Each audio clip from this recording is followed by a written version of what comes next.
እግዚአብሔር ነገሥተ ምድር ሰብሕዎ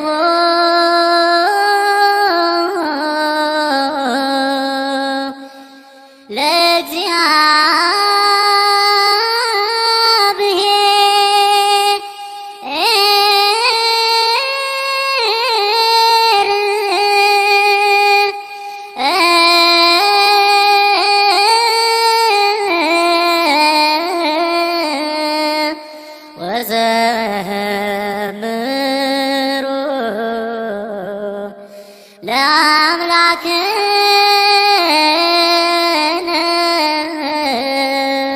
ተቆርጠው የወደቁ ነገም ደርቀው የሚወገዱና በእሳት የሚበሉትን እኒህ መናፍቅ። እነዚህ ሕዝቦች የነጩን እምነት የወረሱ ከተዋህዶ እምነት ጋር ፍጹም የተጋጩ ኢትዮጵያዊነት ስሜቱም ፍቅሩም የሌላቸው የዲያብሎስ አምላኪዎች ጸረ ኢትዮጵያና ጸረ ሰንደቋ ጸረ ተዋህዶ ናቸው። ለአገር መፍረስ በውጭ ኃይሎች እየተገፉ የሚሰሩም ናቸው። ካቶሊኮቹም በተመሳሳይ እንደ መናፍቃን ናቸው።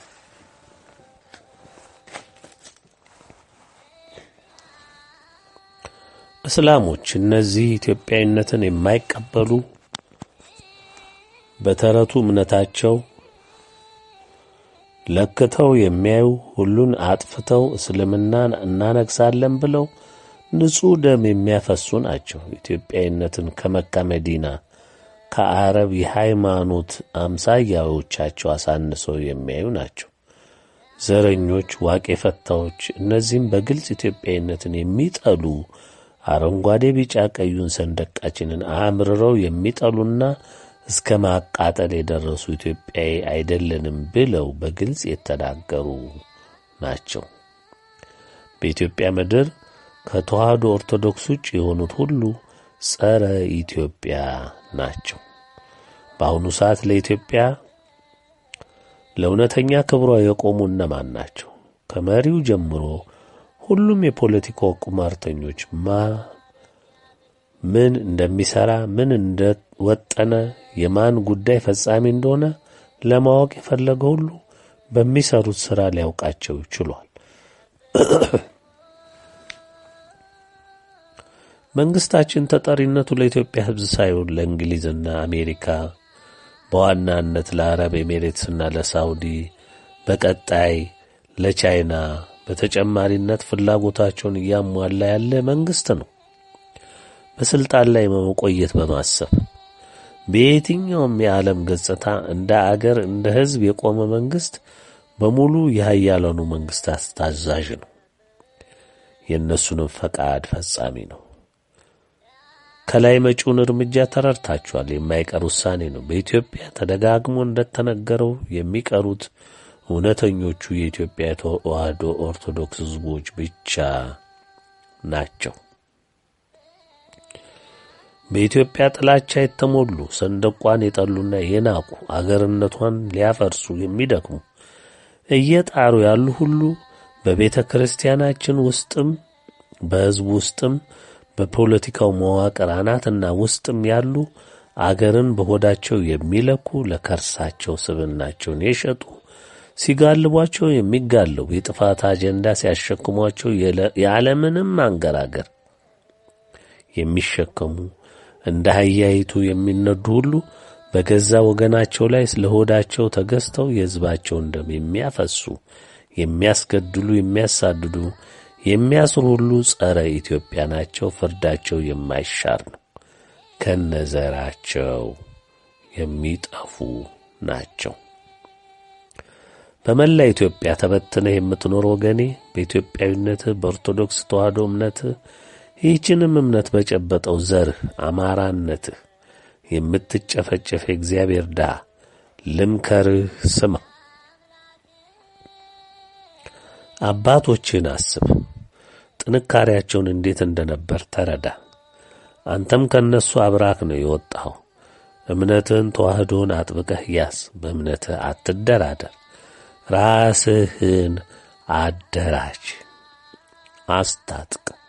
ማንም የሚረዳህ የለም ከእግዚአብሔር በስተቀር፣ ከምትታመንበት ፈጣሪህ እግዚአብሔር በስተቀር። መንግሥት አልደረሰልህም። ስትታረድ፣ ስትጨፈጨፍ መግለጫ እንኳን አላወጣልህም። መንግሥት የሆነው ዜጎቹን ሊጠብቅ ነው። ይህ መንግሥት ግን ፍጹም ጨካኝ የሆነ ስለ ሥልጣኑ ብቻ የሚጨነቅ ነው። ለዚህ ደግሞ የማይክደው ተግባሩን ስናነሳ በመላው የአዲስ አበባ የመንግሥት ተቋማት ውስጥ ከአንድ የኦሮሞ አካባቢ በወጡ ዘሮች መሙላቱ ሲሆን ለዚህ ምንም የሰጠው የጥፋት ምክንያት የለም። በቃ እኛ ተራችን ነው ውጡ እያለ ከሥራ ገበታቸው እያባረረ ዓይኑን በጨው አጥቦ ተቀምጧል። ደግሞም አያፍርም። ለእድገት፣ ለሰላም፣ ለእኩልነት ነው የምደክመው ይላል። የምታየው መንግሥት ግን አንተን ንጹሕ ኢትዮጵያዊውን እጅግ ነው የሚጠላ። ምክንያቱም እምነቱ በእግዚአብሔር የተጠላ መናፍቅነት እስልምና ነውና አይፈልግህም። በገዛ ሀገርህ እሱ መወገድ ሲገባው በቤትህ በሀገርህ ያንተን ሁሉና የሚወስን ሆኖ እያሰቃየ ነው። ለዚህ ሁሉ ግን ጥፋቱ የራስህ ነው። እየሞትክ እግሩ ስር ነህ። ምን እንደሚያደርግልህ ከሚገልህ ውጪ ምን ያደርግልሃል? ስለዚህ ከወገንህ በእምነት ከሚመስልህ አገሩን በእውነት ከሚወድ ጋር ተደራጅ፣ ታጠቅ፣ ራስን፣ እምነትን፣ አገርህን ጠብቅ። ትጥቅህን ለማንም አትስጥ። ራስን ሁሌ ዝግጁ አድርግ። የአባቶች ወኔ ይሽተትህ። በአማራነትህ ብቻ አይደለም የተዘመተብህ፣ በዋናነት በእግዚአብሔር እጅግ በተወደደችው ተዋህዶ ኦርቶዶክስ እምነትህ ምክንያት ነው። ልብ በል፣ በተዋህዶ እምነት ላይ ሁሉም ዓለም ዘማች ነው። ሊያጠፉህ ምክንያቱም የሆኑት ከተዋህዶ ውጭ የሆኑ እምነቶች ሁሉ ናቸው። የቀደመው እባብ፣ የዘንዶው፣ የሐሰተኛው ነቢይ የደረሳቸው የክህደት ትምህርቶቹም ናቸው። ሁሉም እሱን የሚያመልኩ የሚሰግዱለት፣ ምልክቱንም የተቀበሉ ናቸው። ስለዚህ በታላቅ ቁጣና መቅሰፍት በቅርቡ ከፊት የሚጠረጉ ናቸው። ስለዚህ በታላቅ ቁጣና መቅሰፍት በቅርቡ ከፊትህ የሚጠረጉ ናቸው። ስለዚህ ወገኔ እግዚአብሔር ሕዝብ ተዋህዶነትን አጠንክር እምልህ ለዚህ ነው።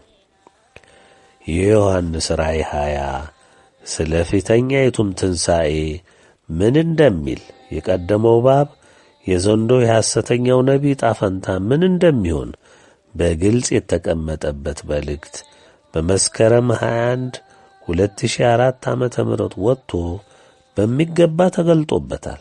ወገኖቼ የእግዚአብሔር ሕዝቦች ሐዋርያው ዮሐንስ እጅግ አብዝቶ ከሚወደው ከመድኃኔ ዓለም እሱም ጌታችን መድኃኒታችን ኢየሱስ ክርስቶስ ከሐዋርያት ሁሉ አብዝቶና የልብ ወንድሙና ልጁ አድርጎ ይወደው የነበረ ዮሐንስ ያልተገለጸለት ምስጢር የለም። የልብ ፍቅሩን በግልጽ ያሳየው ዮሐንስ በጌታችን መከራ ከጅምሩ እስከ ፍጻሜው ሳይለይ በነፍሱም በሥጋውም ከፍተኛ ሐዘንን ለብሶ የዘለቀ ነበር።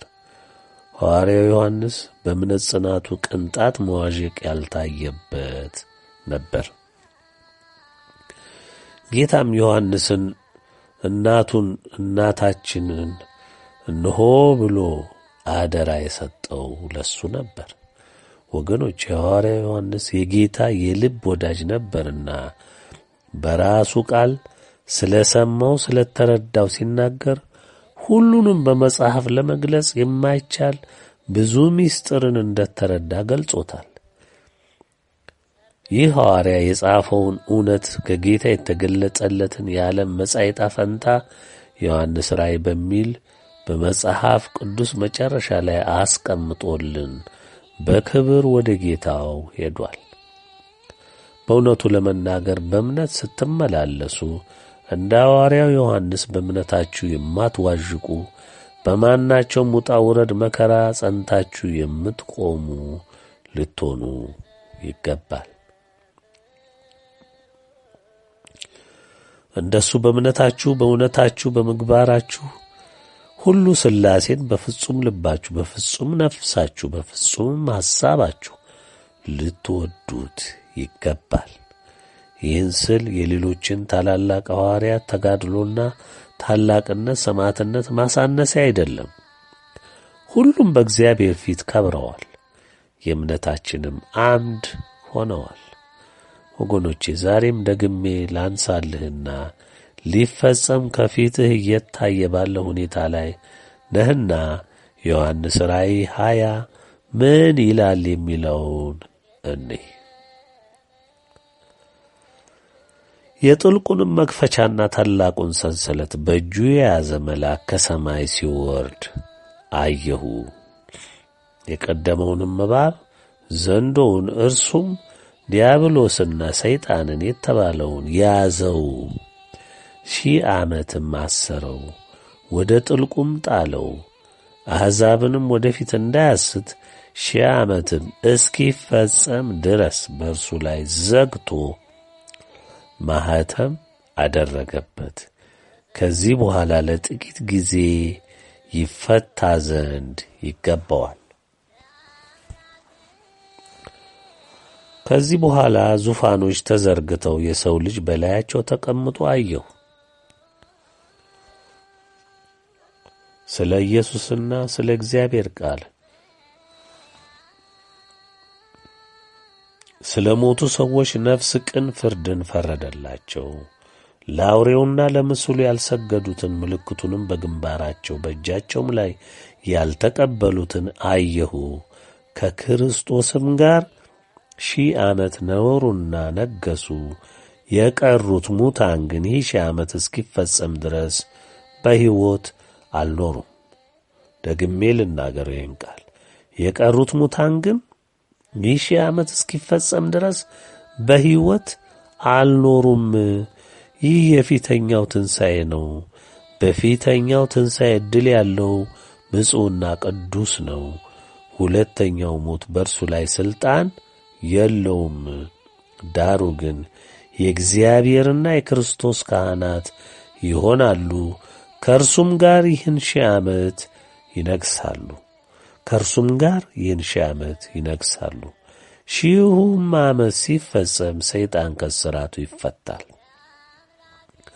በአራቱም በምድር ማዕዘን ያሉትን አሕዛብ ጎግንና ማጎግን እንዲያስታቸው ለሰልፍም እንዲያስከትታቸው ይወጣል።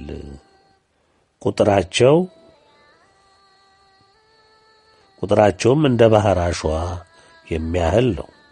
ወደ ምድርም ስፋት ወጡ። የቅዱሳንንም ሰፈርና የተወደደችውን ከተማ ከበቡ። እሳትም ከሰማይ ከእግዚአብሔር ዘንድ ወርዳ በላቻቸው።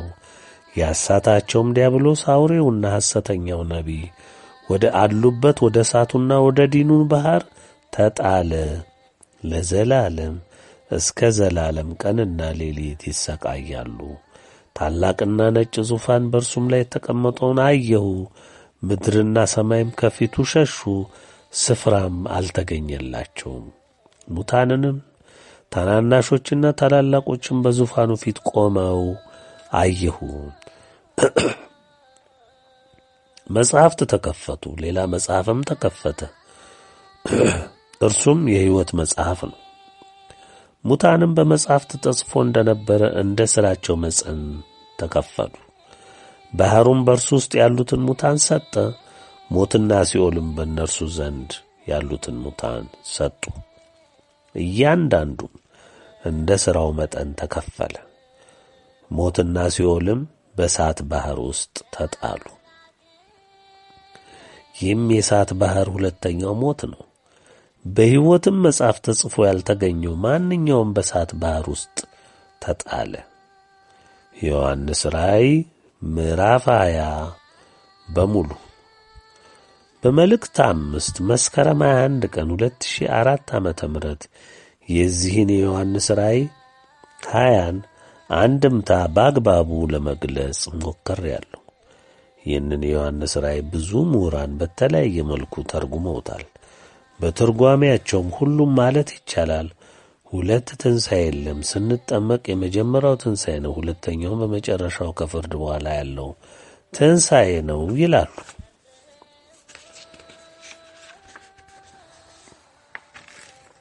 ሁለተኛው ደግሞ ክርስቶስ ሺውን ዓመት ይነግሣል የሚለውንም አይሆንም፣ ያው በመጨረሻ ፍርድ ትንሣኤ ሲሆን ከእሱ ጋር ይነግሣል ብለው ይደመድማሉ። እንግዲህ የቀደመው እባብ ዘንዶ ሐሰተኛው ነቢይ ሁሉንም የምድር አለቆች ስለተቆጣጠራቸው በምሁር መነጽራቸው የሚሰጡት ትርጉም ነው።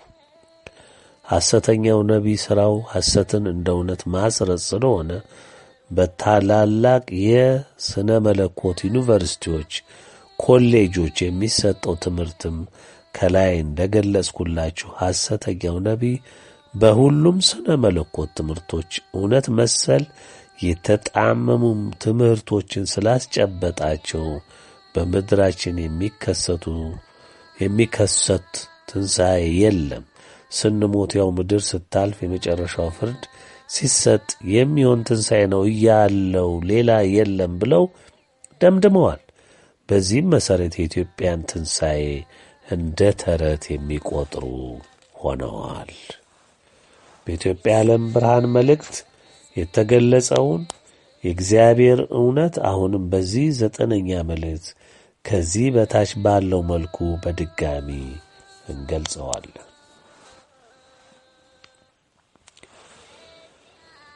ሺው ዘመን በእግዚአብሔር መንፈስ ቅዱስ ገላጭነት እንዲህ እንረዳዋለን።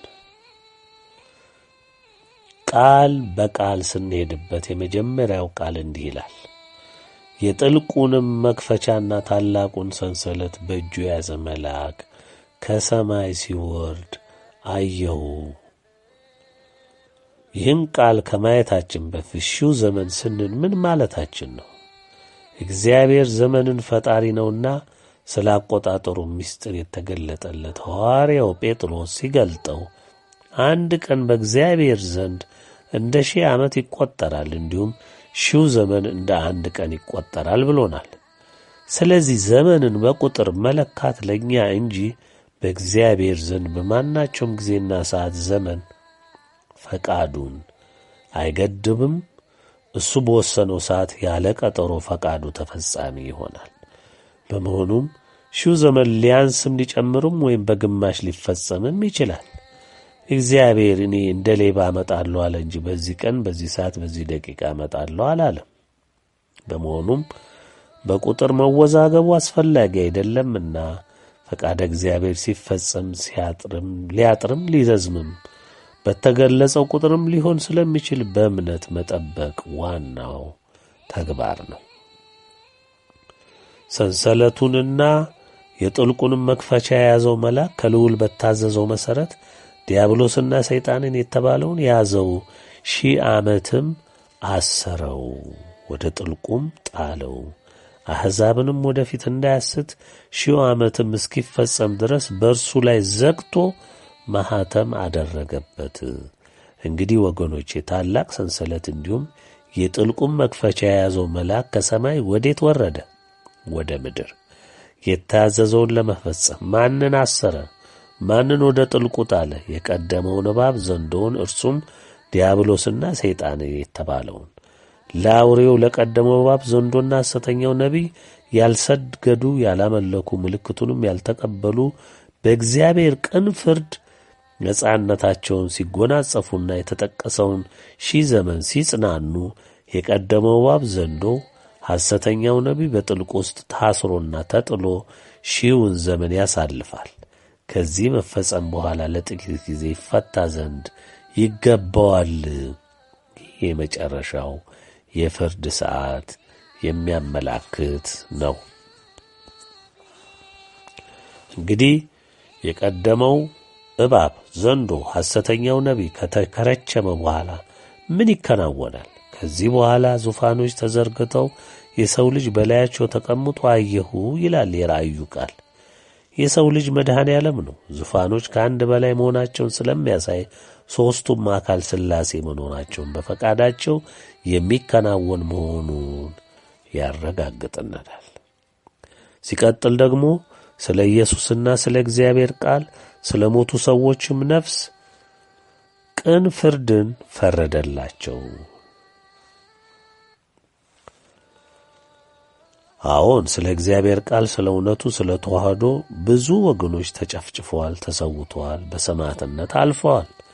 ዛሬ እንኳን የተዋህዶ ኦርቶዶክስ እምነት የጨበጡ ኢትዮጵያን በተለይም አማሮች ዓለም በተስማማበት ከበስተኋላ ሆነው በሚደግፈው ዕቅድ እየተጨፈጨፉ እያየን ነው፣ እየሰማን ነው። ዛሬ ሆኖ የምታዩት ከብዙ ዓመታት ጀምሮ ሲከናወን የመጣ የቀደመው እባብ የቀደመው ዘንዶ ሐሰተኛው ነቢይን የሚያመልኩ የሚሰግዱለት ምልክቱንም ያስጨበጣቸው በተለያየ ዘዴና መልኩ እየፈጸሙት የሚገኝ ያልተሸፈነ ተግባር ነው። ስለዚህ ቢሰውም ስለ ነፍሳቸው ዋጋ በገነት ባጸደ ነፍስ ሆነው የሥላሴን ቅን ፍርድ ያያሉ፣ ስለ ቅን ፍርዱም ሥላሴን ያመሰግናሉ።